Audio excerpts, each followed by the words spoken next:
AP హిస్టరీలో భాగంగా third యూనిట్లో స్టార్ట్ చేసాం కదా. లాస్ట్ క్లాస్లో మనం మత సంస్కరణ ఉద్యమాల గురించి నేర్చుకున్నాం. ఈ క్లాస్లో జస్టిస్ పార్టీ, ఆత్మగౌరవ ఉద్యమం, ఆది ఆంధ్ర ఉద్యమాలు నేర్చుకున్నాం. ఇంకా అసలు ఆత్మగౌరవ ఉద్యమం అంటే సెల్ఫ్ రెస్పెక్ట్ మూమెంట్ అంటే ఏంటి, అది ఎలా వచ్చింది అంటే మనం ఫస్ట్ నుంచి చూసుకుంటూ వస్తున్నాం కదా. శాతవాహనుల దగ్గర నుంచి చూసుకుంటూ వస్తే మనుషుల్ని 4 రకాలుగా డివైడ్ చేసుకున్నారు. బ్రాహ్మణులు, వైశ్యులు, క్షత్రియులు, శూద్రులు అన్నట్లు. బ్రాహ్మణులు అంటే ఇంకా అప్పర్ క్యాస్ట్, వాళ్ళు హై లెవెల్లో ఉంటారు అన్నట్లు ముందు నుంచి చెప్పుకుంటూ వచ్చారు కదా. సో ఉన్నత పదవులు కానీ, ఉన్నత విద్యలు కానీ, అగ్రహాలు, దానాలు కానీ వీళ్ళకే ఇచ్చారు. ఆధిపత్యం కూడా వీళ్ళే చెలాయించారు ఆల్మోస్ట్ అన్నిట్లోన. సో వీళ్ళు ఆధిపత్యం ఎక్కువ అవుతుంటే ఇతర కులాల వాళ్ళు ఉంటారు కదా, వాళ్ళకి అంటే అన్నిటి మీద వాళ్ళే మా మీద ఆధిపత్యం చెలాయిస్తే ఎలా అన్నట్లు తిరుగుబాటు చేస్తారు అన్నమాట. ఇది సెల్ఫ్ రెస్పెక్ట్ మూమెంట్ అంటే. అంటే ప్రతి దాంట్లోన వాళ్ళు పార్షియాలిటీ చూపిస్తారు. ఎలా అంటే కుల వివక్షలండి, మేమంటే ఎక్కువ, మీరు మా కిందే ఉండాలన్నట్లు ఇలా అప్పట్లో చూపించేవాళ్ళు. ఇప్పుడు ఆల్మోస్ట్ తగ్గిపోయింది. కాకపోతే అలా వివక్ష చూపించేటప్పుడు ఈ ఇతర కులాల వాళ్ళు వస్తారనమాట తిరుగుబాటు చేయడానికి. వాళ్ళ మీదకి యుద్ధాలకేమి వెళ్ళరు, కాకపోతే తిరుగుబాటు చేస్తారు. ప్రజెంట్ ఎలా చేస్తారో అలాగా. ఇంకా దీనికి సంబంధించి మనకి సామినేని ముద్దు నరసింహమని లాస్ట్ క్లాస్లో చెప్పుకున్నాం కదా, సంఘ సంస్కర్త. ఈయన 1862లో హితసూచిని అనే గ్రంథం రాస్తాడు. హితసూచిని గ్రంథంలోన ఈయన చెప్తాడు, బ్రాహ్మణులు అందరూ ఒకటే, మీరేం పెద్ద ఎక్కువ కాదు, అందరూ సమానమే అన్నట్లు చెప్తాడు 1862లో హితసూచిని అనే గ్రంథంలోన. తర్వాత ఆత్మూరి లక్ష్మీ నరసింహం, ఈయన తెలుసు కదా, కందుకూరి వీరేశలింగం గారి గురువు. ఈయన వైశ్యుడు. వైశ్యుడు అంటే బ్రాహ్మణులు కిందే, అంటే బ్రాహ్మణులు పెద్ద కదా, అంటే పెద్ద అంటే బ్రాహ్మణులకి ఫస్ట్ కేటగిరీలో ఉన్నారు కదా, వైశ్యులు సెకండ్ కేటగిరీ కదా. సో వీళ్ళు కూడా బ్రాహ్మణులైనా మేము కూడా యజ్ఞాలు యాగాలు చేయగలం అన్నట్లు ఈయనే వైశ్యులతో కలిసి యజ్ఞం చేశాడు అనమాట. సో యజ్ఞం చేశాడు కాబట్టి ఈయనకి సోమయాజి అనే బిరుదు ఇచ్చారు. నెక్స్ట్ త్రిపురనేని రామస్వామి చౌదరి అని ఆయన ఉంటాడు. ఈయన సూత పురాణం అనే గ్రంథాన్ని రాస్తాడు అనమాట. ఈయన ఏమంటాడంటే వీళ్ళు రాముడు కూడా మనకి వ్యతిరేకంగానే ఉన్నాడు, అంటే ఈయన కూడా రాముడు కూడా బ్రాహ్మణులకే సపోర్ట్ చేశాడు. తర్వాత పాండవులు వచ్చేసి కౌరవుల్ని మోసం చేసి గెలిచారు అన్నట్లు ఈయన చెప్పేవాడు అనమాట, త్రిపురనేని రామస్వామి చౌదరి అనే ఆయన. తర్వాత ఈయనతో పాటు సూర్యదేవర రాఘవయ్య, దుగ్గిరాల రాఘచంద్రయ్య వీళ్ళందరూ కమ్మ కులానికి చెందినమాట. చౌదరీలు అంటే కమ్మ కులానికి చెందిన వాళ్ళు కదా. వీళ్ళందరూ ఏం చేశారంటే మేము శూద్రులు కదా, అంటే 4వ వాళ్ళం కాదు, మేము శూద్రులు కాదు, మేము క్షత్రియులము అన్నట్లు పోరాటం చేశారు. అంటే కమ్మ అనే కులము శూద్రానికి చెందింది కాదు, క్షత్రియులు మేము అన్నట్లు పోరాటం చేశారు. సో ఇందులో భాగంగా వీళ్ళు మనస్మృతిని కూడా ఖండించారు. మనస్మృతిలోనే కదా ఉండేది బ్రాహ్మణులు, వైశ్యులు, క్షత్రియులు, శూద్రులు అని. సో దాన్ని ఖండించారనమాట. సో దుగ్గిరాయల రాఘచంద్రయ్య అనే అతను ఏం రాశాడు అంటే అష్టదశ మహాపాపి అనే గ్రంథాన్ని రాశాడు. అంటే అష్టదశ మహాపాపి అంటే 18 రకాల పాపాలు చేసేవాడు అని, అంటే బ్రాహ్మణుల్ని అన్నాడు అనమాట. బ్రాహ్మణులు స్త్రీలని తక్కువగా చూడడం, ఇతర కులాల వాళ్ళని తక్కువ చేయడం, కుల వివక్ష చూపించడం ఇలాంటివి చేశారు కాబట్టి ఇవన్నీ మహాపాపాలని వీళ్ళు అష్టాదశ అంటే 18 పాపాలు చేసిన వాళ్ళు అన్నట్లు వాళ్ళని వ్యతిరేకంగా ఈ అష్టాదశ మహాపాప అనే గ్రంథాన్ని రాస్తాడు. నెక్స్ట్ బ్రాహ్మణులకి అంటే ఈ ఉద్యమాలకి, అంటే వేరే కులాల వాళ్ళు చేసే ఉద్యమాలకి బ్రాహ్మణులు కూడా సపోర్ట్ ఇచ్చారనమాట. అంటే నిజంగా మా బ్రాహ్మణుల్లోనూ కొంతమంది ఇలా చేస్తున్నారు, వివక్ష చూపిస్తున్నారు, ఇది కరెక్ట్ కాదని బ్రాహ్మణులే ఈ ఉద్యమానికి సపోర్ట్ చేశారు. అలా సపోర్ట్ చేసిన బ్రాహ్మణులు ఎవరంటే సరస్వతి స్వామి, పట్టాభి సీతారామయ్య, ఉన్నవ లక్ష్మీనారాయణ, కాశీనాథుని నాగేశ్వరరావు వీళ్ళు సపోర్ట్ చేశారనమాట. ఇంకా వీళ్ళతో పాటు రఘుపతి వెంకటరత్నం నాయుడు, కట్టమంచి రామలింగారెడ్డి వీళ్ళు కూడా ఉన్నారు. వీళ్ళు కలిసి కట్టమంచి రామలింగారెడ్డి ఏం చేశారంటే ప్రజామిత్ర మండలి అనే ఒక సంస్థను స్థాపించాడు అనమాట. దీని ద్వారా ఈ ఉద్యమం, ఈ ఆత్మగౌరవ ఉద్యమం కూడా వ్యాప్తి చెందింది. నెక్స్ట్ జస్టిస్ ఉద్యమం. జస్టిస్ ఉద్యమం అనేది మన వేరే రాష్ట్రాల్లో కూడా స్టార్ట్ అయిందన్నమాట. మనకి మద్రాసు రాష్ట్రం అప్పుడు ఏపీలో కొంత, కర్ణాటకలో కొంత, తర్వాత తమిళనాడు మొత్తం ప్రాంతం, తర్వాత కేరళలో కొంత ప్రాంతం ఉండేది కదా మద్రాసు రాష్ట్రం అంటే అప్పట్లోన. సో మద్రాసు రాష్ట్రం మొత్తం మీద 3.2% మాత్రమే బ్రాహ్మణులు ఉన్నారు. కాకపోతే ఆధిపత్యం వాళ్ళే చెలాయించేవారు అన్నమాట. ఆధిపత్యం మొత్తం వాళ్ళే చెలాయించేవారు. సో దీనికి ఆపోజిట్గా ఇది వాళ్ళ ఆధిపత్యం తగ్గించాలి అన్నట్లు వీళ్ళు తెలుగులోన రెడ్డి, మలయాళంలో నాయర్సు, కన్నడలోన ఒక్కలిగ లింగాయత్ అనేవాళ్ళు, తమిళ్లో వెల్లలు, మొదలయార్లు, శెట్టియార్లు అనేవాళ్ళు, అంటే ఇవన్నీ క్యాస్ట్లు అనమాట. వీళ్ళందరూ బ్రాహ్మణులకి తిరుగుబాటు చేశారు. ఇంకోటి రూమర్ ఏమంటే, రూమర్ కాదు ఆల్మోస్ట్ నిజమే, కాంగ్రెస్ పార్టీ ఉంది కదా మనకి 1885లో స్టార్ట్ చేశారు. ఆ కాంగ్రెస్ పార్టీలోన అప్పటి వరకు ఉన్న పార్టీల్లో, ఇండియాకు సంబంధించిన పార్టీలో కాంగ్రెసే కదా ఎక్కువ. ఆ కాంగ్రెస్లో మొత్తం మీద బ్రాహ్మిన్సే ఎక్కువ ఉన్నారు. సో అది బ్రాహ్మణ పక్ష పార్టీ. సో దాంట్లోన బ్రాహ్మిన్సే ఆధిపత్యం ఉంటుంది అని వీళ్ళందరూ కలిసి జస్టిస్ పార్టీని స్థాపిస్తారనమాట. 1917లో సౌత్ ఇండియన్ లిబరల్ ఫెడరేషన్ అనే దాన్ని స్థాపిస్తారు. ఇదే జస్టిస్ పార్టీగా సాగుతుందన్నమాట. ఫస్ట్ ఒక ఫెడరేషన్లో స్టార్ట్ చేస్తారు, ఈ పేరుతోనే justice party. First south Indian liberation Federal's party అని స్థాపిస్తారు. దీన్ని తర్వాత ఇప్పుడు మనకున్నా కదా డిఎంకే పార్టీస్, అవి ఇక్కడ నుంచి వస్తాయి అనమాట. దీన్ని స్థాపించింది ఎవరంటే సిఎన్ మొదలయ్యారు, టిఎన్ నాయరు, త్యాగరాజ్ షెట్టియార్, వీళ్ళు ముగ్గురు కలిసి స్థాపించారన్నమాట మద్రాసులోన. దీనికి కీలక పాత్ర అంటే ఈ పార్టీకి పెద్దగా అంటే ఈ పార్టీ యొక్క అభివృద్ధిలో మెయిన్ పాత్ర ఎవరంటే ఈవి రామస్వామి నాయక్. ఈయన ఈ పార్టీ అభివృద్ధికి చాలా కృషి చేశారు. ఈ పార్టీ అభివృద్ధికి మన ఈపీ వాళ్ళు కూడా చాలా కీలక పాత్ర పోషించారనమాట. 1920లో ఎన్నికలు జరుగుతాయి. ఆ ఎన్నికల్ని కాంగ్రెస్ బహిష్కరిస్తుంది. ఎందుకంటే మనకి మాంటెన్ సిల్స్టోడ్ సంస్కరణలు వస్తాయి 1919లోన. అవి నచ్చగా మన వాళ్ళు ఎలక్షన్కి అంగీకరించారు కాంగ్రెస్ వాళ్ళు. సో కాంగ్రెస్ బహిష్కరించింది కాబట్టి ఆ ఎన్నికల్లో జస్టిస్ పార్టీ పాల్గొంటుంది. కాంగ్రెస్కి ఆపోజిట్ కాబట్టి జస్టిస్ పార్టీ పాల్గొంటుంది. సో 98 స్థానాలకు గాను 63 స్థానాలు గెలుచుకుంటుంది. తొలి సీఎం వచ్చేసి సుబ్బరాయలు రెడ్డి గారు. ఈయన అనారోగ్యంతో 1921లో రాజీనామా చేస్తాడు. సో పానగంటి రాజా రామనాయర్ అనే ఆయన సీఎం అవుతాడు. ఈయన్నే పానగల్ రాజా అంటారు. మనకి పాలిటీలో కూడా వస్తుంది పానగల్ రాజా. నెక్స్ట్ ఈయన సీఎం అవుతాడు అనమాట. ఈయన సీఎం అయిన తర్వాత మళ్ళీ 1923లోన మళ్ళీ ఎలక్షన్ జరుగుతాయి. అప్పుడు 44 సీట్లు వస్తాయి. 1926లోన 22 సీట్లు మాత్రమే వస్తాయి. సో ప్రభుత్వాన్ని ఏర్పాటు చేయడానికి అవ్వదు కాబట్టి ఒక స్వతంత్ర అభ్యర్థులు ఉంటారు కదా, స్వతంత్ర అభ్యర్థులతో కలిసి వీళ్ళు ప్రభుత్వాన్ని స్థాపిస్తారు. అప్పుడు స్వతంత్ర అభ్యర్థి సీఎం అవుతాడు. పిసి సుబ్బరాయన్ అనే ఆయన సీఎం అవుతాడు. తర్వాత 1930లో మన తెలుగుతని చిత్తూరుకు చెందిన మునిస్వామి నాయుడు, 1932లోన బొబ్బిలి జమీన్ రామకృష్ణ రంగారావు, 1937లో కూర్మ వెంకటరెడ్డి నాయుడు అనే ఆయన, వీళ్ళు ముగ్గురు కూడా తెలుగు వాళ్ళు అనమాట. వీళ్ళు కూడా ఆ పార్టీ తరఫున సీఎంలు అయ్యారు. నెక్స్ట్ ఈ జస్టిస్ పార్టీ కాంగ్రెస్కి వ్యతిరేకంగా ఉంది కాబట్టి, కాంగ్రెస్ బ్రిటిష్కి వ్యతిరేకం కాబట్టి ఇక ఇది వచ్చేసి బ్రిటిష్కి సపోర్ట్ చేసేది అనమాట జస్టిస్ పార్టీ. అంటే బ్రిటిష్ సపోర్ట్ చేయడం అంటే బ్రిటిష్ వాళ్ళు విధానాలే కరెక్ట్ అనేలాగా చెప్పుకున్నది. అందుకే వీళ్ళు ఎలక్షన్లో కూడా పార్టిసిపేట్ చేశారు అనమాట. నెక్స్ట్ ఈవి రామస్వామి నాయక్ గురించి చెప్పుకున్నాం. ఈయన ద్రవిడ ఉద్యమాన్ని స్టార్ట్ చేశాడు. ద్రవిడ ఉద్యమం అంటే ఏం లేదు, సౌత్ ఇండియా నార్త్ ఇండియా వేరు. సో మాకు సౌత్ ఇండియా మొత్తాన్ని కలిపి వేరే కంట్రీ చేయాలన్నట్లు ఈయన ఉద్యమం చేశారనమాట.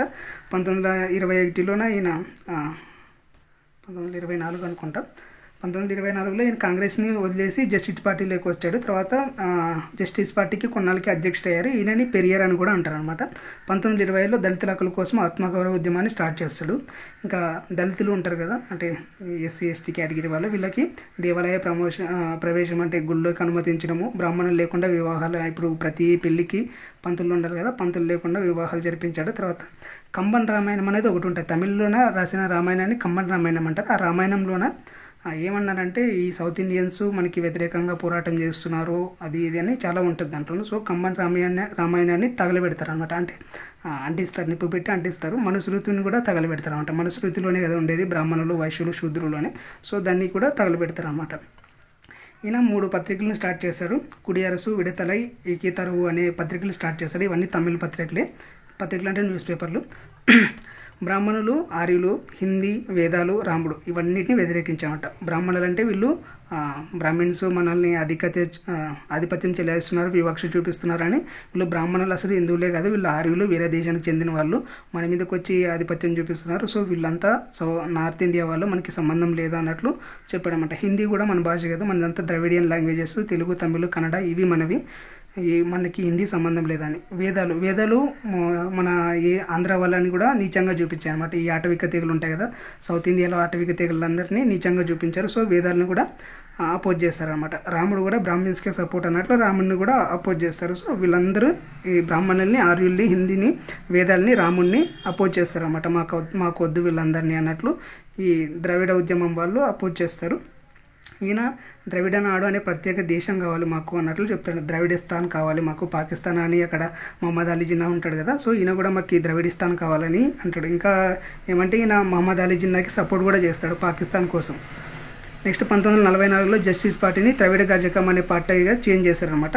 1949లో ద్రవిడ మున్నేత్ర కజగం అనే పార్టీగా చేంజ్ చేశారనమాట. డిఎంకే పార్టీ అంటారు కదండి. 1972లో ఆల్ ఇండియా అన్న ద్రవిడ మున్నేత్ర కజగం అనే పార్టీని ఈ ఎంజి రామచంద్రన్ అనే ఆయన స్థాపిస్తాడు. ఫస్ట్ ద్రవిడ కజగం పార్టీ. ఈ ద్రవిడ కజగాన్ని ద్రవిడ మున్నేత్ర కజగం అనేది అన్నాదురై అనే ఆయన స్థాపిస్తాడు అనమాట. ఈ డిఎంకే పార్టీ నుంచి ఎంజి రామచంద్రన్ 1972లో ఆల్ ఇండియా అన్నా ద్రవిడ మున్నేత్ర కజగం అనే పార్టీని స్థాపించాడు. ఇది ఏఐడిఎంకే అని అంటారు దీన్ని. ఇలా ఒక పార్టీ నుంచి 2 వేరు పార్టీలు డివైడ్ అయ్యాయి. ఇవి ఇప్పుడు కూడా ఉన్నాయి పార్టీస్. నెక్స్ట్ దళిత ఉద్యమాలు. ఇప్పుడు అక్కడ ఆత్మగౌరవ ఉద్యమంలోని భాగంగానే ఈ దళిత ఉద్యమాలు కూడా జరుగుతాయి. అక్కడ ఏమంటే కొంచెం బ్రాహ్మిన్స్ తర్వాత అప్పర్ కాస్ట్లో ఉండేవాళ్ళు, అంటే వైశ్యులు, క్షత్రియులు ఈ టైప్లో ఉన్న వాళ్ళు చేశారు కదా. ఈ శూద్రుల కంటే తక్కువ ఉన్న పంచములు అంటారు వీళ్ళని. అంటే మనం అనేది కాదు, ఆ గ్రంథాల్లో ఉన్నాయి. పంచములు అంటారు, అంటే ఎస్సీ ఎస్టీ వాళ్ళ ఉద్యమాలని దళిత ఉద్యమాలు అంటారు అన్నమాట. బ్రాహ్మణ గ్రంథాలు, వాళ్ళ ఆంక్షలు, వాళ్ళు చూపించే వివక్షలు, తర్వాత వాళ్ళు సాహిత్యంలో కూడా దళిత వాళ్ళే ఆధిపత్యం సాధిస్తున్నారు. సో కాబట్టి ఈ దళితులు ఏం చేశారంటే ఫస్ట్ రైటింగ్ స్టార్ట్ చేశారన్నమాట. అంటే ఏదైనా కూడా ఎడ్యుకేషన్తోనే సాధ్యమవుతుందని మనం లాస్ట్ మత సంస్కరణ ఉద్యమాలు చేసుకున్నాం కదా. సో వీళ్ళు కూడా సాహిత్యము అంటే రైటింగ్ స్టార్ట్ చేశారు. వీళ్ళ రచనల ద్వారా ఆ బ్రాహ్మణ ఆధిపత్యాన్ని వ్యతిరేకించారనమాట. సో అలా దళిత రచయితలు మొదటివాడు గుర్రం జాషువా. ఈయన గుంటూరు వినుకొండకు చెందినవాడు. ఈయన ఒక ప్రళయ కవి.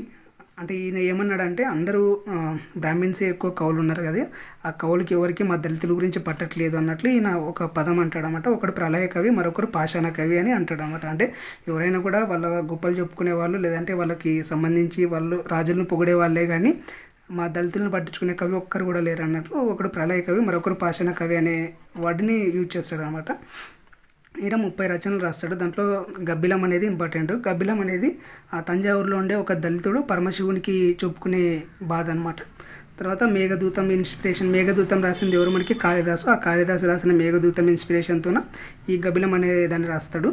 నెక్స్ట్ రుక్మిణి పరిణయం, పిరదౌసి, శ్మశానం, ముసాఫిర్లు, కాందిశీకుడు, స్వప్నకథ, బాపూజీ, అనాథ, క్రీస్తు చరిత్ర ఇవన్నీ రాస్తాడు. క్రీస్తు చరిత్రకి అయితే కేంద్ర సాహిత్య అకాడమీ అవార్డు వస్తుంది 1975లోన. ఈయన స్వీయ చరిత్ర అంటే తన కథను తనే రాసుకుంటాడు. దాని పేరు నా కథ అనమాట. ఈయనకి బిరుదులు కవి కోకిల, నవయుగ చక్రవర్తి, కవి దిగ్గజ, మధుర శ్రీనాథ, కవిత విశారద అనే బిరుదులు ఉన్నాయి. ఈయనకి పద్మభూషణ్ అవార్డు కూడా ఇచ్చారు. ఏపీ సీఎం కాసు బ్రహ్మానంద రెడ్డి ఉంటాడు కదా, ఈయనని ఎమ్మెల్సీగా నామినేట్ చేస్తాడు అనమాట. శాసన మండలికి నామినేట్ చేస్తాడు. సో గుర్రం జాషువా గురించి అది బ్రీఫ్గా. ఇవే ఇంపార్టెంట్. నేను అన్నీ కట్ చేసి ఇంపార్టెంట్ మాత్రమే రాస్తాను. ఇది కూడా ఎలా గుర్తుపెట్టుకోవాలని అడుగుతాడు. రేపు పొద్దున ఒక వీడియో చేస్తాను, దాన్ని చూడండి. ఇంకా నెక్స్ట్ బోయి భీమన్న. బోయి భీమన్న వచ్చేసి తూర్పుగోదావరి జిల్లాకి చెందినవాడు. మామిడి కుదురు అనే గ్రామంలో ఉంటాడు ఆయన. ఈయన వచ్చేసి ఇంగ్లీష్లోన తెలుగులోన రచనలు రాస్తాడు. 70 రచనల దాకా రాశాడు. మొత్తం కూడా దళితుల వివక్షల గురించి రాశాడు అనమాట. ఎస్సీ ఎస్టీ వాళ్ళ మీద జరుగుతున్న వివక్షల గురించి రాశాడు. ఈయన విధి అంటే మన తలరాత విధి అంటారు కదా, ఇలాంటివి కర్మ సిద్ధాంతాలని వదిలేయండి, అవన్నీ పట్టించుకోకండి. మనం బాగుపడాలంటే విద్యాభివృద్ధి, ఆర్థిక అభివృద్ధి కావాలి. మనకి డబ్బులు సంపాదించండి, విద్యను నేర్చుకోండి, అప్పుడైతేనే మనం డెవలప్ కాగలం అని చెప్పుకుంటాడు అనమాట. ఈయన ఒక హేతువాది అంటే ఇలాంటి మైండ్ సెట్ ఉన్న వాళ్ళని హేతువాదులు అంటారు. ఈయనకి గాంధీజీ, అంబేద్కర్ స్ఫూర్తి అనమాట. జాతీయోద్యమంలో కూడా పాల్గొన్నాడు. ఈయన గుడిసెలు కాలిపోతున్నాయి అనేది ఒక బుక్ రాస్తాడు, రచన. ఈయన రచనకి కేంద్ర సాహిత్య అకాడమీ అవార్డు వస్తుంది. తర్వాత ఈయన పాలేరు, కూలిరాజు, దేవసభ, మానవుని మరో మజిలీ అనే గ్రంథాలు కూడా రాస్తాడు. ఈయనకి పద్మశ్రీ, పద్మవిభూషణ్ అనే పురస్కారాలు కూడా వస్తాయి అన్నమాట. నెక్స్ట్ ఆది ఆంధ్ర ఉద్యమం. ఆంధ్ర ఉద్యమం అనేది జస్టిస్ ఉద్యమంలోనే ఉంటుంది. కాకపోతే దాంట్లోనే కొంచెం అప్పర్ కాస్ట్లు ఉంటాయి, దీంట్లో కొంచెం లోయర్ కాస్ట్లు ఉంటాయి. తెలుగులో వచ్చేసి మాదిగ, మాల. కేరళలో వచ్చేసి పులయ, చెరుమల్ల. కర్ణాటక హొలయ. మహారాష్ట్ర మహర్లు. తమిళ మరియ, చెక్కిలియలు. ఉత్తర భారత్లో చమార్లు, పాసీలు, మోచిలు. ఇది వచ్చేసి దేశం మొత్తం మీద జరుగుతుంది అనమాట. దీన్ని ఆది హిందూ ఉద్యమం కూడా అంటారు అనమాట. ఈ మహర్లు అనేది మనకి మహారాష్ట్ర నుంచి బిఆర్ అంబేద్కర్ గారు ఈ ఉద్యమాన్ని చేస్తుంటారు. నెక్స్ట్ ఆది హిందీ ఉద్యమము. అగ్రకులాల వాళ్ళు ఉంటారు. ఇందాక చెప్పాను కదా, బ్రాహ్మిన్స్ అందరూ వేరే దేశానికి సంబంధించిన వాళ్ళు. మనం ఇండియాలో ఉంటే వాళ్ళు ఆర్యులు వేరే దగ్గర అంటార్కిటికా నుంచి వచ్చారు అన్నట్లు చెప్తారు కదా మనకి. ఒక్కరొక్కో స్టేట్మెంట్ ఇస్తారు ఆర్యుల గురించి. ఆర్యులు అయితే ఇండియన్స్ కాదు, వాళ్ళు వేరే దేశం నుంచి వచ్చారు. సో వాళ్ళు వచ్చి మనం ఇక్కడ ఉన్న వాళ్ళని మన మీద ఆధిపత్యం చెలాయిస్తున్నారు, వివక్ష చూపిస్తున్నారు, మనల్ని అంటరాని వాడిగా చూస్తున్నారు. సో దళితులే ఇక్కడ ఉన్న వాళ్ళు, అంటే దళితులు, మాలలు, మాదిగలు ఉంటారు కదా, మనమే ఇక్కడ ఇండియాలో ఉన్న స్థానికులు, అంటే మనమే లోకల్స్, వాళ్ళే వేరే దేశం నుంచి వస్తారు. సో మనమే స్థానికులు కాబట్టి మనమే మొదటి హిందువులు, అంటే ఆది హిందువులు, అంటే మొదటి హిందువులు అనమాట. ఇక్కడే ఉన్నవాళ్ళు ఆది హిందువులు మనమే అన్నట్లు ఆది హిందూ ఉద్యమాన్ని స్టార్ట్ చేశారనమాట. బ్రాహ్మణులు, అగ్రకులాల వారు విదేశీయులు అనే భావన వీళ్ళకు ఉంటుంది. ఇందులో ఈ ఉద్యమానికి ముఖ్యుడు భాగ్యరెడ్డి వర్మ అనమాట. ఈయన నిజాం ఉంటాడు కదా, గోల్కొండ నిజాము, ఆయన కాలంలో ఉంటాడు. నిజాం రాజ్యంలోన దళిత ఉద్యమ పితామహుడు అంటారన్నమాట. ఈయన దళిత ఉద్యమానికి ఈయన పితామహుడు. ఈయన మాలా కాస్ట్కి చెందినవాడు. మాలా కాస్ట్కి ఇప్పుడు మనకి లేటెస్ట్గా వచ్చింది కదా మందకృష్ణ మాదిగ ఈయన ఎస్సీ వర్గీకరణ గురించి. సో ఇంపార్టెంట్గా రావచ్చు, కొంచెం చూసుకోండి. ఇంకా ఈయన అసలు పేరు వచ్చేసి మాదిరి భాగ్యయ్య, కాకపోతే భాగ్యరెడ్డి వర్మ అంటారు. ఆ భాగ్యరెడ్డి వర్మ అనే పేరు ఎలా వచ్చిందంటే ఈయన పేరు మాదిరి భాగయ్య కదా. ఈయన కులగురువు ఉంటాడు, వీళ్ళ కులానికి ఒక గురువు ఉంటాడు. ఆయన ఈయనకి రెడ్డి అనే బిరుదు ఇస్తాడు అనమాట. సో భాగ్యరెడ్డి అని పెట్టుకుంటాడు. రెడ్డి అంటే రక్షకుడు అని అర్థం, వీళ్ళ క్యాస్ట్ కదా ఇక్కడ. రెడ్డి అంటే రక్షకుడు అని అర్థం. నెక్స్ట్ ఈయన మొదట బ్రహ్మ సమాజంలో చేరాడు, తర్వాత ఆర్య సమాజంలోకి వచ్చాడనమాట. ఆర్య సమాజంలోనే ఆర్య సమాజానికి చెందిన ఒక అతను బాజీ కృష్ణారావు అనే అతను ఈయనకి వర్మ అనే బిరుదు ఇస్తాడు అనమాట. రెడ్డి అనేది ఒకరిస్తారు, వర్మ అనేది ఒకరిస్తారు. సో ఈయన భాగ్యరెడ్డి వర్మ అనే బిరుదు పెట్టుకుంటాడు అనమాట. 1914లో ఆర్య సమాజంలోకి చేరుతాడు. తర్వాత ఆర్యులు వైదిక మతంలో దళితులు భాగం కాదు అన్నట్లు. అంటే ఇప్పుడు మనం హిందూ మతంలోనే ఫస్ట్ వైదిక మతంలోనే హిందూ మతం వచ్చింది కదా. కానీ వీళ్ళు ఏమంటారు అంటే అసలు వైదిక మతంలో దళితులు లేరు, మనం సపరేట్, మనం హిందువులే కానీ వైదిక మతం మాది కాదు అన్నట్లు చెప్తారనమాట. పంచములు అనేది అసలు లేదు, మీరు సృష్టించారు. పంచములు అంటే ఉన్నది 4 కదా, బ్రాహ్మణులు, శూద్రులు, వైశ్యులు, క్షత్రియులు 4 కదా ఉండేది. మమ్మల్ని ఎందుకు పంచములు అంటారు? మేము పంచములు కాదు, మేము హాది హిందువులు, మీరు వేరే మేము వేరే, మేమే హిందూస్ అని వీళ్ళు చెప్పుకుంటారంట. మమ్మల్ని హాది హిందువులే అనే పిలవాలి అన్నట్లు చెప్పుకుంటారు. 1931లోన నిజాబ్ జనాభా లెక్కలు, అప్పట్లోన కూడా జనాభా లెక్కలు చేస్తారు కదా. ఆ జనాభా లెక్కల్లోన ఈ మాలా, మాదిగ, దేడు, చమ్మరు ఇలాంటి కులాలు ఉంటాయి కదా, ఇలాంటి కులాలన్నింటినీ ఆది హిందువులుగా మెన్షన్ చేయాలని చెప్తాడు అనమాట ఈయన. ఇంకా గాంధీజీకి కూడా గాంధీజీ మనకు చెప్తాడు, ఈయన హరిజన అని పిలుస్తాడు కదా గాంధీజీ. హిందువుల్ని, దళితుల్ని, మాలా, ముస్లిం వీళ్ళని, లోవర్ క్యాస్ట్ వాళ్ళని దళితులు అనొద్దండి, హరిజనులు అనొద్దని గాంధీజీ చెప్తాడు కదా. సో ఈయన గాంధీజీకి ఏం చెప్తాడంటే మమ్మల్ని హరిజనులు అని కూడా అనొద్దండి, ఆది హిందూ అని మెన్షన్ చేయండి అని చెప్తాడు అనమాట. అది నెక్స్ట్ 1922లోన మద్రాస్ అసెంబ్లీ దళితులు అనే తీర్మానాన్ని ప్రవేశపెడతారు అనమాట. అసెంబ్లీలోనే తీర్మానం ప్రవేశపెడతారు. మద్రాస్ అసెంబ్లీ, మనకి అప్పుడు మద్రాస్ రాష్ట్రమే కదా. సో మద్రాస్ అసెంబ్లీలో ఒక తీర్మానం పెడతాడు, దళితుల్ని ఆంధ్ర ద్రావిడ కానీ ఆంధ్ర కానీ ఆది హిందూ అని కానీ అనాలి అన్నట్లు ఒక తీర్మానమే ప్రవేశపెడతారు అనమాట. ఈయన ఏమేం చేశారంటే ప్రీతి భోజనం అంటే సహపంక్తి భోజనాలు, అంటే కులాల మతాలు అన్నీ కలిసి ఒకే దగ్గర భోజనాలు చేయడాన్ని సహపంక్తి భోజనం అంటారు. ఈయన బుద్ధుని బోధల్ని ప్రచారం చేస్తారంట. సో బౌద్ధ మతాన్ని కొంచెం ప్రచారం చేస్తారు. అక్కడ బిఆర్ అంబేద్కర్ కూడా బుద్ధుని గురించే బోధనలు చేస్తాడనమాట. ఆయన కూడా బౌద్ధంలోకి చేంజ్ అవుతాడు. సో ఈయన కూడా బుద్ధుని బోధనలు ప్రచారం చేస్తారనమాట. బుద్ధుని బర్త్డే ఉంటుంది కదా, వైశాఖ పూర్ణమిని వీళ్ళు ఒక పండగలో చేసుకున్నారు. తర్వాత దళితులపై దురాచారాలు, దురలవాట్లు రూపుమాపేలా చేస్తారనమాట. అప్పటికే మనకి దేవదాసీలు లేదంటే కొన్ని వేషవృత్తులు ఇలాంటివి ఉంటాయి కదా దళితుల్లోన, అలాంటివి వదిలేయాలి, కళ్ళు తాగడం మానేయాలి అన్నట్లు చెప్తాడు. దళితుల్లోన అప్పట్లో కళ్ళు ఎక్కువ తాగేవాళ్ళు అంటాం, అంటే మద్యానికి బానిస అయ్యేవాళ్ళు. సో ఈయన నినాదం ఏమంటే కళ్ళు మానండి, బంగారం కొనండి, కళ్ళు తాగే బదులు బంగారం కొంటే రేపొద్దున మీరు ధనవంతులు అవుతారు అన్నట్లు చెప్పాడు అనమాట. దేశమంతా పర్యటన చేశాడు. పర్యటన చేసి ఈయన 3348 ఉపన్యాసాలు ఇచ్చినట్లు చెప్పారనమాట. అన్ని ఉపన్యాసాలు ఇచ్చాడంట. ఇంకా ఈయన స్థాపించిన సంస్థలు వచ్చేసి 1906లో జగన్ మిత్ర మండలి, 1911లో మన్య సంఘం అనేది స్థాపించాడు. ఈ మన్య సంఘాన్ని ఆది హిందూ సోషల్ సర్వీస్ లీగ్ అంటారు. దీనికి అధ్యక్షుడు వచ్చేసి రామ్సీ బాలముకుందు. ఇంకా 1917లో విజయవాడలో పంచమ మహాసభకి అధ్యక్షత వహిస్తాడు. వీళ్ళు పంచమ మహాసభ అని పెట్టుకున్నారు. మమ్మల్ని పంచములు అనద్దు అనుకుంటేనే పంచమ అని పెట్టుకున్నారు కదా, పంచమ మహాసభ అని. సో విజయవాడలో జరిగిన పంచమ మహాసభలోనే ఈయన అధ్యక్షత వహించి మనం పంచములు కాదు ఆది హిందువులు అని ఇప్పటి నుంచి ఆది ఆంధ్ర మహాసభ లేదంటే ఆది హిందూ మహాసభ అని మార్చాలి అన్నట్లు పెట్టుకుంటాడు అనమాట. నెక్స్ట్ ఉన్నవ లక్ష్మీనారాయణ ఉంటాడు కదా, ఈయన కూడా ఇందాక బ్రాహ్మణుడు అని చెప్పుకున్నాం. వీళ్ళు కూడా సపోర్ట్ చేస్తారని చెప్పుకున్నాం కదా. ఆయన మాలపల్లి అనే ఒక గ్రంథాన్ని రాస్తాడు. ఈ మాలపల్లి అనే గ్రంథాన్ని తర్వాత మాలపిల్ల అనే సినిమాని తీస్తారనమాట. నెక్స్ట్ 1931లోనే లక్నోలో ఇది 9వ అఖిల భారత ఆది హిందూ మహాసభ ఉంటాడు కదా, దానికి ఈయన అధ్యక్షుడు అవుతాడు అనమాట. ఇది ఇంతవరకు ఈయన రాష్ట్ర వరకే ఉంటాడు. తర్వాత ఇది 1931లోన అఖిల భారత హిందూ మహాసభకి అధ్యక్షుడు అవుతాడు. అక్కడ ఏమంటారంటే నువ్వు అప్పర్ కాస్ట్ వాళ్ళని అపోజ్ చేస్తున్నావు, కాకపోతే నువ్వు వర్మ అని పెట్టుకున్నావు కదా టైటిల్, అది పెట్టుకోకూడదంటే ఆయన వర్మ అనే టైటిల్ని అక్కడ వదిలేస్తాడు. ఈ సభలో దళితులు వ్యతిరేకంగా నియోజకవర్గాలు కావాలి. ఇప్పుడు మనకి పాలిటీలో చదువుకుంటాం మనం. 2వ రౌండ్ టేబుల్ సమావేశంలోన అంబేద్కర్ గారు ఎస్సీ ఎస్టీ వాళ్ళకి ప్రత్యేక నియోజకవర్గాలు కావాలి అని పోరాడతాడు కదా. సో అలా పోరాడమని ఆ రౌండ్ టేబుల్ సమావేశాలకు హాజరు కావమని ఈ మహాసభలోనే అంబేద్కర్ గారికి చెప్తారనమాట. ఈయన వెట్టి మాదిగ అనే పుస్తకాన్ని రాస్తాడు. ఇంకా ఈయన బిరుదులు వచ్చేసి శివశ్రేష్ఠ అనే బిరుదు ఉంటుంది ఈయనకి, అది వామన్ నాయక్ అనే అతను ఇస్తాడు. తర్వాత సంగమాన్య అనే బిరుదు కూడా ఉంటుంది. ఇంకా ఈ దళిత ఉద్యమాల్లో ఇంకొకరు ఎవరంటే జ్వాలారంగస్వామి, ఈయన ఆది ఆంధ్ర మహాత్మా అనే బిరుదు ఉంది ఈయనకి. దళితుల కోసం అంటే ఎస్సీ ఎస్టీ వాళ్ళ కోసం రామచంద్రపురంలో లక్ష్మీ పారిశ్రామిక శిక్షణా కేంద్రాన్ని స్థాపిస్తాడనమాట. అంటే పరిశ్రమలకు సంబంధించిన శిక్షణ ఇస్తారనమాట. ఇక్కడ వాళ్ళు హాస్టల్స్ కూడా ప్రొవైడ్ చేస్తారు. ఈయన నిమ్న జాతుల చరిత్ర అనే గ్రంథాన్ని రాస్తాడు. 2 న్యూస్ పేపర్లు స్టార్ట్ చేస్తామన్నమాట, జై భీము, వీరభారతి అనేవి. తర్వాత నెక్స్ట్ ఉండ్రు తాతయ్య అనే ఆయన ఒకడు ఉంటాడు. తర్వాత బొజ్జ అప్పలస్వామి, వేముల కూర్మయ్య, కుసుమధర్మన్న వీళ్ళందరూ కూడా ఈ ఉద్యమానికి సపోర్ట్ చేసేవాళ్ళే. ఉండ్రు తాతయ్య వచ్చేసి అమలాపురంలో ఆంధ్ర సభలు దళితుల కోసం పాఠశాలలో హాస్టల్స్ స్థాపిస్తాడు. బొజ్జ అప్పలస్వామి వచ్చేసి పశ్చిమ గోదావరి జిల్లాకు చెందిన ఆయన. ఇంత కందికుప్ప గ్రామంలోన వీళ్ళు ఎస్సీ వాళ్ళ కోసం ఒక పాఠశాలని స్థాపిస్తాడు. నెక్స్ట్ వేముల కూర్మయ్య, ఈయన కృష్ణా జిల్లా సేమ్ హాస్టల్ స్థాపిస్తాడు. ఈయన వచ్చేసి మనకి బనారస్ హిందూ యూనివర్సిటీ ఉంది కదా, ఇది కాశీలో ఉంటుంది. బనారస్ హిందూ యూనివర్సిటీ నుంచి లా డిగ్రీ పొందిన మొట్టమొదటి దళితుడు అనమాట ఈయన.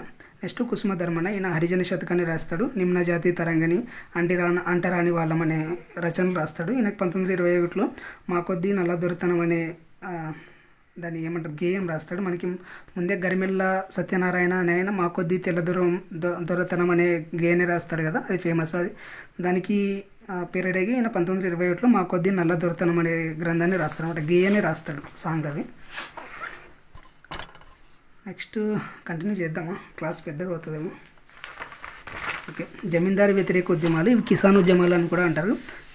యాంటీ జమీందారీ కిసాన్ మూమెంట్స్ అంటారు. ఇవి ఏం లేదు, మామూలుగా బ్రిటిష్ వాళ్ళ దగ్గర నుంచే మన రైతులు ఉంటారు కదా, రైతులు కరువు కాటకాల వల్ల, ఆర్థిక విధానాల వల్ల, అంటువ్యాధుల వల్ల, పన్ను శిస్తుల వల్ల రైతులు చాలా నష్టపోతారు కదా. వీటన్నిటిని వ్యతిరేకిస్తూ రైతులు ఉద్యమాలు స్టార్ట్ చేస్తారు. దీనికి కారణాలు వచ్చేసి భూమి శిస్తు విధానము, వాణిజ్య పంటలు ఒత్తిడి. వాణిజ్య పంటలు అంటే వీళ్ళు పత్తిని పండించండి, నీళ్ళు మందుని పండించండి అని ఒత్తిడి చేస్తుంటారు అనమాట. ఒక పంటలోన 20 వాటిలో 3% ఖచ్చితంగా నీళ్ళ మందు పండించాలి అన్నట్లు పెడతారు అనమాట వీళ్ళు. సో ఆ నీళ్ళ మందుని పండిస్తే వీళ్ళు చెప్పిన రేటుకే కొనుక్కోవాలి, చెప్పిన రేటుకే అమ్మాలి. పత్తి కూడా అంతే, చెప్పిన రేటుకే అమ్మాలి. దీని ద్వారా ఆహార పంటలు లేవు మనకి, వరి, గోధుమలు ఇవి వేస్తేనే కదా మనకి తినడానికి ఉండేది. సో వీళ్ళు అలాంటి పంటలు వద్దు, మాకు వాణిజ్య పంటలే పండియండి, మేము దోచుకుంటాం అన్న రేంజ్లో చేసుకున్నారు. సో ఈ వాణిజ్య పంటలు ఒత్తిడి ద్వారా జమీందారులు ఉంటారు, మనం ఇంతకుముందే చెప్పాము జమీందారీ విధానం అన్నట్లు. ఒక జమీందారికి ఆ ప్లేస్లో ఉన్న భూమి అంతా ఇచ్చేసి ఆయనే పన్ను వసూలు చేసుకోవాలి, తర్వాత వాళ్ళు బ్రిటిష్ వారికి వాటా ఇవ్వాలని పెట్టుకున్నాం కదా. అలాంటి జమీందారులు ఈ కూలీల మీద ఎక్కువ పెత్తనం చలాయించడం ద్వారా, పన్నులు ఎక్కువ వసూలు చేయడం ద్వారా కూడా జమీందారులకు కూడా ఆపోజిట్గా ఉన్నారు. వడ్డీ వ్యాపారులు ఉంటారు కదా, ఏదైనా పంట నష్టం వచ్చి వడ్డీకి తీసుకుంటే వీళ్ళు వడ్డీ మీద వడ్డీలు వేసి ఇంకా ఎక్కువ లాక్కుంటారు అన్నమాట. సో ఇన్ని కారణాల వల్ల రైతు ఉద్యమాలు స్టార్ట్ అవుతాయి. ఇంకా ఫస్ట్ వచ్చేసి వీళ్ళు కృష్ణా జిల్లా నూజెల్ల గ్రామంలో 1905 ఇది 1950 పడింది. 1905లో రైతు సమావేశం స్టార్ట్ అవుతుంది. ఏపీలో రైతు ఉద్యమానికి ఇదే నాంది అనమాట. రైతు సంఘాల స్థాపన, రైతు సంఘాలను ఎవరు స్థాపిస్తారంటే ఆచార్య ఎన్జి రంగా అనే ఆయన స్థాపిస్తాడు. ఈయన పేరు గోగినేని రంగనాయకులు. 1923లోనే గుంటూరు రైతు సంఘాన్ని స్థాపిస్తాడు. ఇది 1923లోనే రైతు పార్టీని స్థాపిస్తారు అనమాట. రైతు పార్టీని స్థాపించి మద్రాసు రాష్ట్రం ఉంటుంది కదా, ఇందాక జస్టిస్ పార్టీ పోటీ చేసింది కదా, అదే సంవత్సరం వీళ్ళు పోటీ చేస్తే 3 స్థానాలు గెలుస్తారు. తర్వాత 1933లో నిడబ్రోలు, ఇది ఈయన సొంత ఊరు అనమాట, ఎన్జి రంగ గారి సొంత ఊరు. దీంట్లో పీసెంట్ ఇన్స్టిట్యూట్ అనే దాన్ని స్థాపిస్తాడు. ఇది వచ్చేసి రైతులకి ఒక విద్యాలయం అనమాట, రైతు స్కూల్ని స్థాపిస్తాడు. ఇంకా కిసాన్ పబ్లికేషన్స్ అనేవి ఒక పబ్లికేషన్స్, బుక్స్ అలాంటివి ఇక్కడ నుంచే స్టార్ట్ అవుతాయి. రామనీడు రైతు విద్యాలయం నుంచి కిసాన్ పబ్లికేషన్ స్టార్ట్ అయిందనమాట. నెక్స్ట్ 1928లో ఆంధ్ర రాష్ట్ర రైతు సంఘాన్ని స్థాపిస్తారు. దీన్ని స్థాపించేది ఎన్జి రంగా, మాగంటి బాపినీడు, నరసింహదేవర సత్యనారాయణ, వీళ్ళు ముగ్గురు కలిసి రైతుల కోసం ఆంధ్ర రాష్ట్ర సంఘాన్ని ఏర్పాటు చేస్తారనమాట. ఈ మాగంటి బాపినీడు అనే ఆయన రైతు సంఘాలు ఎందుకు అని ఒక పాంప్లెట్ ఉంటుంది కదా, దాన్ని పంచి ఈ రైతు సంఘాల గురించి అందరికీ అవగాహన కల్పిస్తాడు అనమాట. నెక్స్ట్ దీనికి బివి రత్నం తొలి జనరల్ సెక్రటరీ అనమాట. దీనికి అధ్యక్షుడు వచ్చేసి ఎన్జి రంగా, ఆంధ్ర రాష్ట్ర రైతు సంఘానికి అధ్యక్షుడు ఎన్జి రంగా. ఈయన వచ్చేసి మరి 1928లో స్టార్ట్ చేశారు కదా, 1936లో ఈ ఆంధ్ర రాష్ట్ర రైతు సంఘాన్ని ఆల్ ఇండియా కిసాన్ సభలో విలీనం చేస్తారు. ఇది ఇండియా వైడ్ ఉంటుంది. ఆల్ ఇండియా కిసాన్ సభ అనేది ఇండియా వైడ్ రైతుల సంఘం అనమాట. ఇది ఆంధ్ర రాష్ట్ర రైతు సంఘాన్ని ఇందులో విలీనం చేస్తారు. తర్వాత దీంట్లో నుంచి బయటకు వస్తాడు ఆయన. 1929లోన ఎందుకు బయటకు వస్తాడంటే వీళ్ళు కాంగ్రెస్కి అపోజిట్గా ఉంటారు. కాంగ్రెస్కి అపోజిట్ కాదు, రెండో ప్రపంచ యుద్ధం జరుగుతుంది. ఆ రెండో ప్రపంచ యుద్ధం జరిగినప్పుడు వీళ్ళు బ్రిటిష్కి సపోర్ట్ చేస్తారన్నమాట. ఆల్ ఇండియా కిసాన్ సభ వాళ్ళు బ్రిటిష్కి సపోర్ట్ చేస్తే, అంటే ఇందులో మనం కూడా పాల్గొనాలి అని సపోర్ట్ చేస్తుంటే, లేదు మేము పాల్గొనము, అది బ్రిటిష్ వాళ్ళకి సంబంధించింది అని ఎన్జీ రంగా బయటకు వచ్చేస్తాడు. నెక్స్ట్ 1929లోన ఆంధ్ర రాష్ట్ర జమీందారీ సంఘాన్ని స్టార్ట్ చేస్తారు. దాన్ని బచ్చు జగన్నాథ దాస్ అనే ఆయన స్టార్ట్ చేస్తారనమాట. దీని తొలి సమావేశం నెల్లూరులో జరిగింది. ఇదంతా స్టాకు ఉన్న గుర్తుపెట్టుకోండి, ఇంపార్టెంటే, మళ్ళీ ఇంపార్టెంట్ కాదు, జస్ట్ ఎవరు స్థాపించారు. 3 రకాలు ఉంటాయి దీంట్లోనే. ఒకటి ఆంధ్ర రాష్ట్ర రైతు సంఘం, ఆంధ్ర రాష్ట్ర జమీందారీ రైతు సంఘం, రైతు ఇనాం సంఘము, తర్వాత రైతు కూలీ సంఘం అని కూడా ఒకటి ఉంటుంది, ఆంధ్ర రాష్ట్ర వ్యవసాయ కూలీ సంఘం. ఈ 4 గుర్తుపెట్టుకోండి. ఫస్ట్ అది ఆంధ్ర రాష్ట్ర రైతు సంఘము, తర్వాత ఆంధ్ర రాష్ట్ర జమీందారీ రైతు సంఘము, తర్వాత ఇనాం రైతు సంఘం. ఇనాం రైతు అంటే ఇప్పుడు ఇంతకుముందు చెప్పుకున్నాం కదా, బ్రాహ్మిన్స్కి వాళ్ళకి ఇనాంలు ఇస్తారు రాజులు, వాళ్ళు దాన్ని వ్యవసాయం చేయరు, రైతులకి కౌలుకి ఇస్తారు, కౌలు నుంచి వీళ్ళు లాభం పొందుతారు. సో వీళ్ళేం పని చేయకుండా కౌలు తీసుకొని బతుకుతారని చెప్పాం కదా, అలా ఉండే రైతుల్ని ఇనాం రైతులు అంటారు. ఇనాం రైతు సంఘం అనేది ఏర్పడతారు అనమాట. ఇంకా జమీందారుల కింద ఉంటారు కదా వ్యవసాయ కూలీలు, వాళ్ళు వ్యవసాయ కూలీ సంఘాన్ని ఏర్పాటు చేసుకుంటారు అనమాట. ఇది బ్రీఫ్గా. నెక్స్ట్ మునగాల ఉద్యమం. కొన్ని ఉద్యమాలు ఉంటాయి, మునగాల ఉద్యమం, వెంకటగిరి ఉద్యమం, కాళీపట్నం ఉద్యమం, ఇవి కొన్ని ఇంపార్టెంట్. బ్రీఫ్గా చెప్పుకొని వెళ్ళిపోదాం, లేదంటే నెక్స్ట్ క్లాస్లో చెప్పుకుందాంలేండి.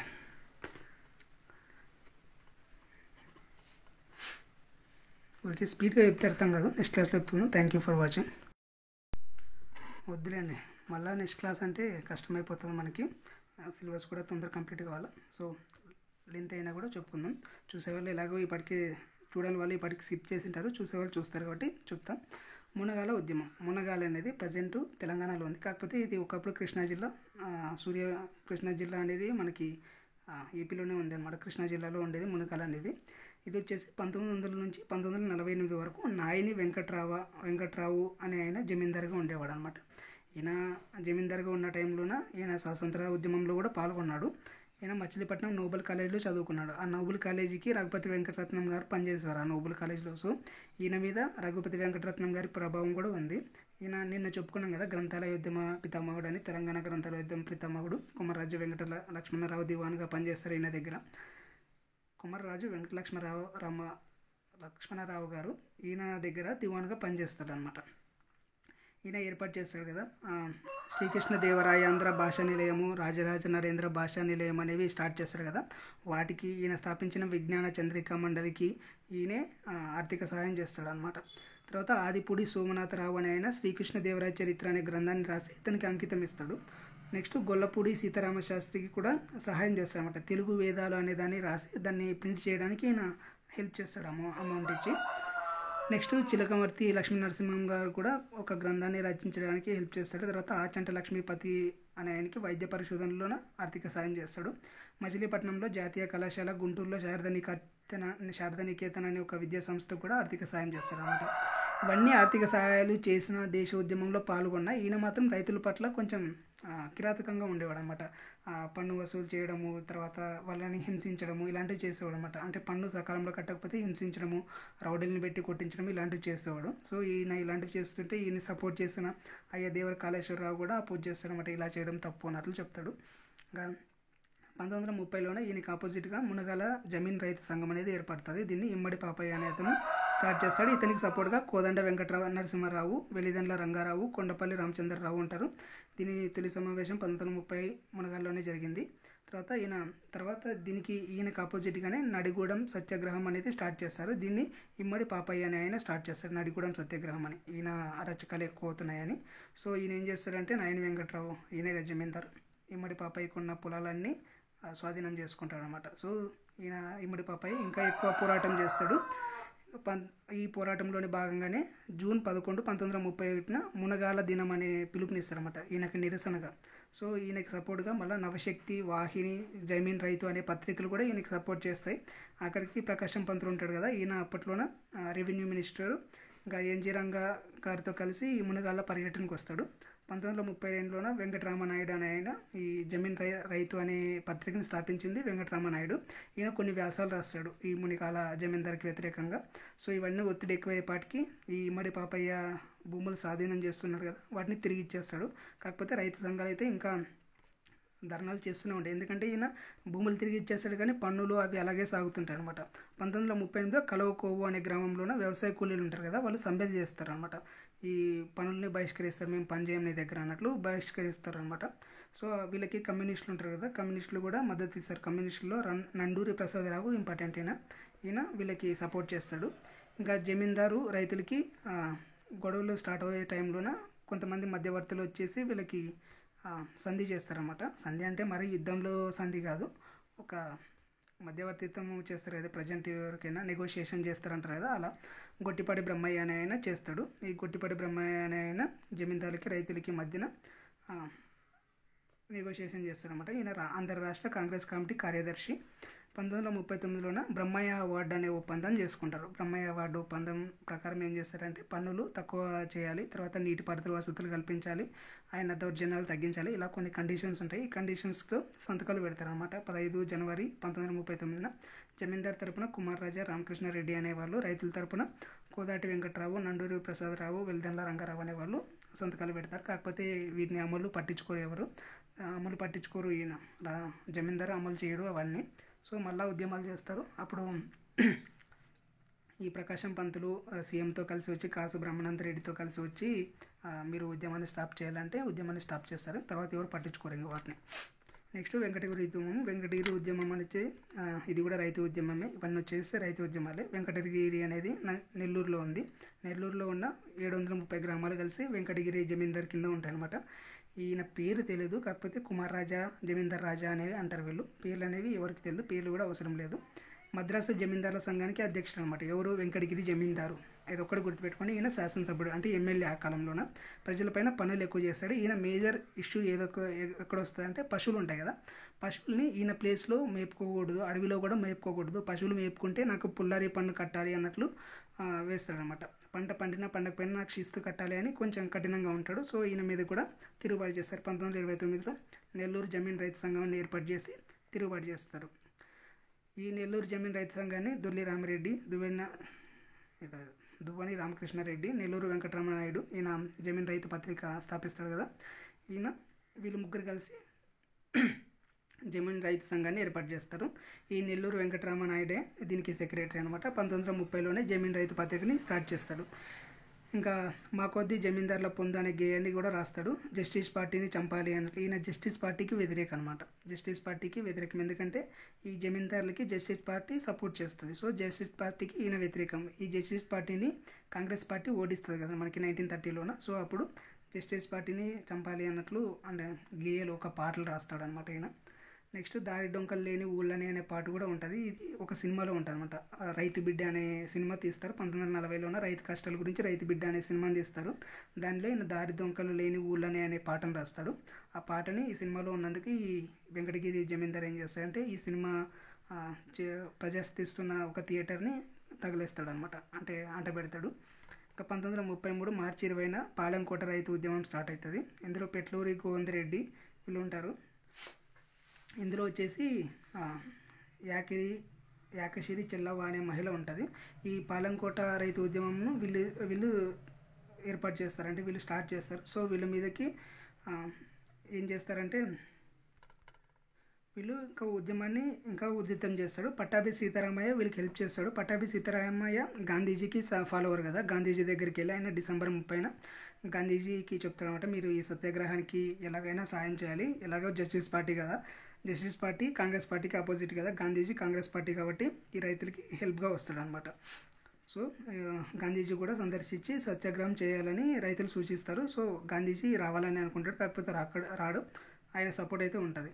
ఇంకా లాస్ట్కి వెంకటగిరి కుమార్ రాజా, మహారాజా వాళ్ళు నెక్స్ట్ ఎలక్షన్లో ఓడిపోతారు అనమాట. కాంగ్రెస్ పెరుమల్ల నాయుడు, బద్దెపూడి వెంకటనారాయణ అనే వాళ్ళు ఓడిస్తారు. కుమార్ రాజాని పెరుమల్ల నాయుడు, ఈ మహారాజాని వెంకటనారాయణ అనే వాళ్ళు ఓడిస్తారు. సో ఇక్కడితో వీళ్ళ పన్నులు భారాలు తగ్గిపోతాయి అనమాట. సో ఎంతైనా అధికారం లేదంటే తగ్గిపోతారు కదా, సో అక్కడ నుంచి తగ్గిపోతారు. నెక్స్ట్ కాళీపట్నం అనేది పశ్చిమ గోదావరి జిల్లాలో ఉంటుంది. కాళీపట్నం జమీందారీ. ఇందులో 1930లో రైతు ఉద్యమాలు స్టార్ట్ అయ్యాయి అనమాట. ఇక్కడ ఎందుకు స్టార్ట్ అవుతాయంటే ఈ జమీందారు ఉంటారు కదా, ఈ జమీందారు భూములను అమ్ముకుంటాడు అనమాట. అతని కింద ఉండే భూములను అమ్ముకుంటుంటాడు. అందుకే రైతులు భూములు అమ్మితే మేము ఎలా ఉండాలన్నట్లు ఉద్యమం చేస్తారు. తర్వాత 7 మార్చి 1939లోనే సత్యాగ్రహం చేస్తారు. అప్పుడు సీఎం రాజగోపాలాచారి, ఈయన రెవెన్యూ శాఖ మంత్రి ప్రకాశం పంతులు గారు, పట్టాభి సీతారామయ్య వీళ్ళందరూ వచ్చి రైతులకు సర్ది చెప్తారనమాట. మేము ఆ భూములు అమ్మేయము, మీరే చేసుకోండి అన్నట్లు. నెక్స్ట్ మేము ఒక బిల్లు పెడతాము అసెంబ్లీలోన, అది స్టార్ట్ అయితే మీ పొలాలు మీకే వస్తాయి అన్నట్లు చెప్పి ఆ సత్యాగ్రహాన్ని ముగిస్తారనమాట. నెక్స్ట్ చల్లపల్లి అనేది కృష్ణా జిల్లా దివిసీమకు సంబంధించి చుట్టుపక్కల ఉండే ఒక ప్రాంతాన్ని చల్లపల్లి జమీందారు అంటారు. దీనికి యార్లగడ్డ శివరామప్రసాద్ అనే ఆయన జమీందారు. ఇతనికి రైతులు కూడా గొడవలు జరుగుతాయి. ఇతనికి మంగళాపురము, గాజుల్లంక, మువ్వ, ఘంటసాల అనే గ్రామాల్లోని రైతులు తిరుగుబాటు చేస్తారు. 1930లో జమీందారీ రైతు సంఘం, ఏ యజమానికైనా కూడా ఒక ఆపోజిట్గా ఒక జమీందారీ సంఘం ఏర్పాటవుతుంది అనమాట. 1930లో జమీందారీ వ్యతిరేక రైతు ఉద్యమాలు స్టార్ట్ అయ్యాయి. 1937లోనే ఈయన 1400 ఎకరాలని అమ్మకానికి పెడతాడనమాట. ఈయన కూడా అమ్మకానికి పెడుతుంటాడు, కాకపోతే రైతులు అడ్డుకుంటారు. 1946లోనే కిష్కిందపాలెంలోనే 340 ఎకరాలని అమ్మకానికి పెడితే మళ్ళీ అడ్డుకుంటాడు అనమాట. ఇంకా ఈ జమీందారు ప్రతిదీ అడ్డుకుంటున్నారని ఈ గాజుల్లంక ఉంటాయి కదా పంటలు, ఆ గ్రామంలోని పంటల్ని నాశనం చేయడానికి ప్రయత్నిస్తారు. సో వీళ్ళు తిరుగుబాటు చేసి మొత్తానికి ఈ రైతులు 1940లో ఈ జమీందారు యొక్క భూముల్ని స్వాధీనం చేసుకుంటారు. అప్పటికే ఓ బిల్లు వస్తుంది, ఆ జమీందారీ వ్యవస్థను రద్దు చేయడానికి ఓ బిల్లు వస్తుంది. సో అక్కడ నుంచి జమీందారులు వాళ్ళ భూములకు మాత్రమే పరిమితం అవుతారు అనమాట. నెక్స్ట్ విశాఖపట్నం, శ్రీకాకుళంలో కూడా ఈ రైతు సంఘాలు జరిగాయి. నవంబర్ 3, 1929లోన వైజాగ్లో జమీన్ రైతు సంఘ సమావేశం జరిగింది. ఈ సమావేశంలోన గరిమెల్ల కృష్ణమూర్తి అనే ఆయన ప్రజావాణి అనే పత్రికని స్టార్ట్ చేస్తాడు. 1937-38లోన మందేశ్వర శర్మ అనే ఆయన గుత్తి నౌకరి అంటే ఇది వెట్టి చాకరికి సంబంధించి. గుత్తి నౌకరి ఇది గిరిజనులు ఉంటారు కదా, ఎస్సీ ఎస్టీ వాళ్ళని ఈ పొలాల్లోన ఫ్రీగా పని చేయించుకుంటుంటారు. సో దీన్ని గుత్తి నౌకరి అంటారు. దీన్ని రద్దు చేయాలని పోరాటం చేస్తారంట మందేశ్వర శర్మ. 1940లోన ప్రభుత్వం ఈ గుత్తి నౌకరిని రద్దు చేస్తుంది. నెక్స్ట్ పలాస మహాసభ 1940 మార్చి 27-28 మధ్యన ఆల్ ఇండియా కిసాన్ సభ, ఇంతకుముందు చెప్పాం కదా, ఆల్ ఇండియా కిసాన్ సభలోన ఆంధ్ర రాష్ట్ర రైతు సంఘాన్ని విలీనం చేశారని ఆ ఆల్ ఇండియా కిసాన్ సభ సమావేశం పలాసలో జరుగుతుంది అనమాట. ఈ ఆల్ ఇండియా కిసాన్ సభకి అధ్యక్షుడు ఎవరంటే స్వామి సహజానంద సరస్వతి. ఈయన దీనికి ఆల్ ఇండియా కిసాన్ సభకి అధ్యక్షుడు అనమాట. ఇంకా ఈ కిసాన్ సభకి అధ్యక్షుడు సహజానంద సరస్వతి కదా, సెక్రటరీ వచ్చేసి ఎన్జి రంగా ఉంటాడు. మందస కాల్పులు శ్రీకాకుళంలోన మందస అనేది ఒక ఎస్టేటు, అది కూడా ఒక జమీందారీ ప్రాంతము. ఇక్కడ కూడా వ్యతిరేక ఉద్యమాలు స్టార్ట్ అవుతాయి. పలాస మహాసభలోన కొంతమంది స్పీచ్లు ఇస్తారు. ఆ స్పీచ్లు విని, ఇక్కడ శ్రీకాకుళమే కదా ఇది కూడా, స్పీచ్లు విని కొంచెం ఇన్స్పైర్ అయిన వాళ్ళు తిరుగుబాటు చేస్తారన్నమాట. తిరుగుబాటు చేసి రిజర్వ్ ఫారెస్ట్ ఉంటుంది ఒకటి, ప్రభుత్వం కింద ఉండేది. ఆ రిజర్వ్ ఫారెస్ట్ని ఆక్రమిస్తారు. సో ప్రభుత్వం కింద ఉండే రిజర్వ్ ఫారెస్ట్ని ఆక్రమించడంతో పోలీసులు కాల్పులు జరుపుతారన్నమాట. కాల్పులు జరిపితే అందులోన పుస్మాను, గుండమ్మ అనే ఆమెతో పాటు ఇంకో 4 చనిపోతారు. తర్వాత దీనికి ఎవరు పట్టించుకోరు. కాకపోతే వీళ్ళని చంపింటారు కదా పోలీసుల్ని, ఈ పోలీసులను కాపాడుకోవడానికి భారతీయ దేవి రంగా అనే ఆయన నిందితుల్ని కాపాడుకోవడానికి ఒక డిఫెన్సివ్ కౌన్సిల్ని ఏర్పాటు చేస్తాడు అనమాట. సో అన్యాయమే జరుగుతుంది ఇక్కడ. నెక్స్ట్ ఇవన్నీ జరుగుతున్నప్పుడు వీళ్ళందరూ జమీందారీ విధానాన్ని రద్దు చేయాలని 1946లో కాంగ్రెస్ పార్టీ గెలుస్తుంది, జస్టిస్ పార్టీ ఓడిపోతుంది. సో మద్రాసు ప్రభుత్వం ఏర్పడి రామస్వామి రెడ్డియార్ అనే ఆయన సీఎం అవుతాడు, కళా వెంకటరావు అనే ఆయన ఫైనాన్స్ మినిస్టర్ అవుతాడు. ఇంకా 27 అక్టోబర్ 1948లోనే ఈ జమీందారీ నిషేధ చట్టాన్ని ఆమోదం చేస్తారనమాట. నెక్స్ట్ ఈ చట్టంలో ఏముంటుందంటే జమీందారులకి వాళ్ళ సొంత భూమి మాత్రమే వాళ్ళ కింద ఉంటుంది, మిగిలిన భూమి ఉంటుంది కదా, ఆ మిగిలిన భూమికి ఏదో ఒక నష్టపరిహారం చెల్లించి రైతులకి పనిచేస్తారని చెప్తారన్నమాట. అప్పుడు గవర్నర్ వచ్చేసి రాజగోపాలాచారి. 7th సెప్టెంబర్ 1949 ఇది అమలు అయిపోతుంది. నెక్స్ట్ భూ సంస్కరణ కూడా ఆల్మోస్ట్ ఇక్కడ నుంచే వస్తాయి, అది వేరే చాప్టర్ కింద వస్తాయి, మనం దాన్ని పాలిటీలో చెప్పుకుందాం. ఇక్కడితో మనకి రైతు ఉద్యమాలు, తర్వాత ఆది ఆంధ్ర ఉద్యమం, జస్టిస్ పార్టీ అయిపోయింది. నెక్స్ట్ స్వాతంత్ర ఉద్యమంలో ఆంధ్రుల పాత్ర నేర్చుకుందాం. తర్వాత నాటక సంఘాలు, ఆంధ్ర మహిళల వాళ్ళ కృషి, తర్వాత ఇంకొకటి ఉంటుంది టాపిక్ సాహిత్యం, ఆంధ్ర తెలుగు సాహిత్యం ఉంటుంది. దాంట్లో కమ్యూనిస్టుల సాహిత్యాలు ఉంటాయి, లేదంటే నేషనలిస్టుల సాహిత్యాలు ఉంటాయి. ఒక 3 టాపిక్లు ఉంటాయి, అయిపోతే ఈ 3rd యూనిట్ అయిపోతుంది. ఇదే మేజర్ టాపిక్. మన 75 మార్క్స్లో 30+ స్కోర్ దీంట్లోనే వస్తుంది, ఈ 3rd యూనిట్లోనే వస్తుంది. మిగతావన్నీ చూపినాయి, ఇవే ఇంపార్టెంట్. ఇది కొంచెం బాగా కాన్సన్ట్రేట్ చేయండి. Thank you for watching. ఇంతవరకు ఎవరు చూసింటే మాత్రం ఒక కామెంట్ చేయండి, లేదా కనీసం లైక్ అయినా చేయండి. Thank you, Tata.